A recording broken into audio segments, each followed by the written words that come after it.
এখন দুঃখজনক বিষয় হইল দেখো তো আপনারা 23/7/2025 রক্তটাতে হয়েছে। এখন মাস চলে 18/9/2025, কিন্তু এই রক্তটা ওই আসছে 2 মাস অলরেডি। এটা এই রক্তর মেয়াদ শেষ।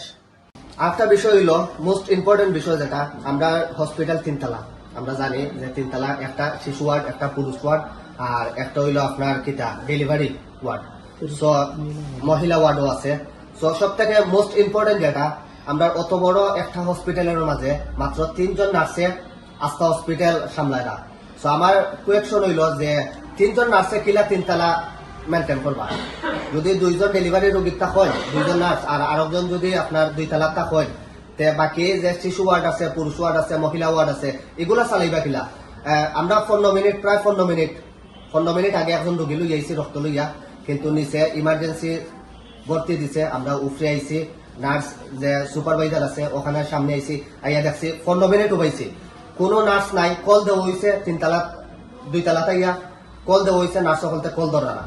আমরা এ রোগী সকল যাইতো কয়, রোগীর যদি এখন ইমার্জেন্সি কোনো কিছু ইয়া থাকে, আপনারা যদি নার্স থাকুন না, এই রোগী সকল তারা বাঁচানো সম্ভব হইব কিনা। আপনারা দৃষ্টি আকর্ষণ করলাম যে কর্তৃপক্ষ যে আছেন, আপনারা নার্স আর একটু বলা।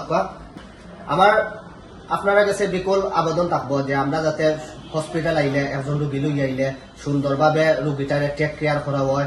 বিকল আবেদন থাকবো আপনারা যাতে আমরা সুন্দরভাবে রোগীটারে ব্যবস্থা করে দেওয়া হয়, সেবা দিতে পারেন। আমরাও যাতে খুশি হই আপনারা উপরে, বা আপনারাও যাতে আমরা উপরে খুশি হই, যাতে কোনো রাগারাগি হয় না, রোগীটা যাতে সুস্থভাবে মানে সুস্থ হইতে পারে।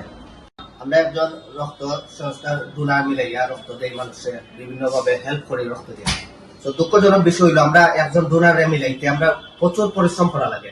একজন ডোনারের যা আছে যাবতীয় খরচ টরচ আমরা কিতা করা লাগে। এখন দুঃখজনক বিষয় হইলো দেখো আপনারা 23/7/2025 রক্তটা দেওয়া হয়েছে। এখন মাস চলে 18/9/2025, কিন্তু এই রক্তটা ওই আসছে 2 মাস অলরেডি। এটা এই রক্তর মেয়াদ শেষ। 2 জন কিন্তু ফিরে চলেন না।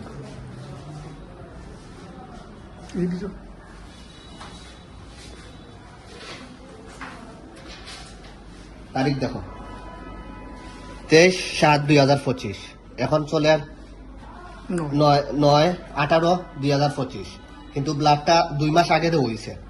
এখনো ব্লাড এটা টানো হয়েছে না, রুগীরে দেওয়া হয়েছে না, ব্লাড একবারে শেষ, এই রক্তর মেয়াদ শেষ। এখন এই রক্তটা দেন আমরা কষ্ট করে দিলাম, ডোনার একজনে কষ্ট করে দিল, এই রক্তটা খেনে বিফলে গেল। খেনে তোমার রক্ত যদি লাগতো না, রোগীর রক্ত লাগতো না, তাহলে খেনে আমরা একান্তটা নাই, ডোনারের খেনে কষ্ট দেয়।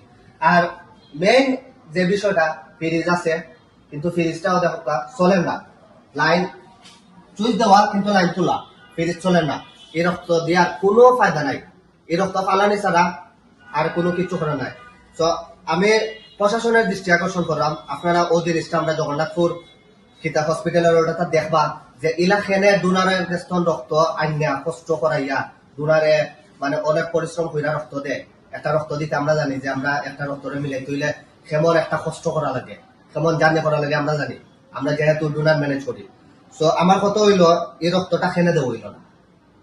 হসপিটাল যে কর্তৃপক্ষ আছেন তাই আমার মানে কোয়েকশন থাকলো, এই রক্তটা খেনে দেওয়া হইল না, রক্তটা খেনে পালানি হইল, ওটার উত্তরটা দিবা পারে।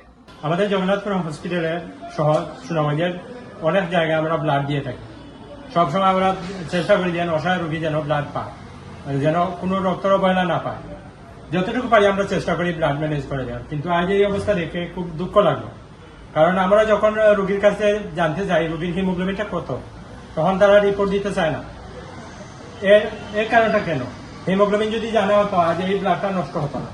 হিমোগ্লোবিন জেনে যদি এই ব্লাডটা টানা হতো তাহলে নিশ্চয়ই ব্লাডটা কাজে লাগতো, কিন্তু আজ এই হিমোগ্লোবিন না জেনে ব্লাডটা টানানোর কারণে আজ ব্লাডটা নষ্ট হবে। এর জন্য আমি কর্তৃপক্ষের কাছে অনুরোধ করব এরকম যেন আর না হয়।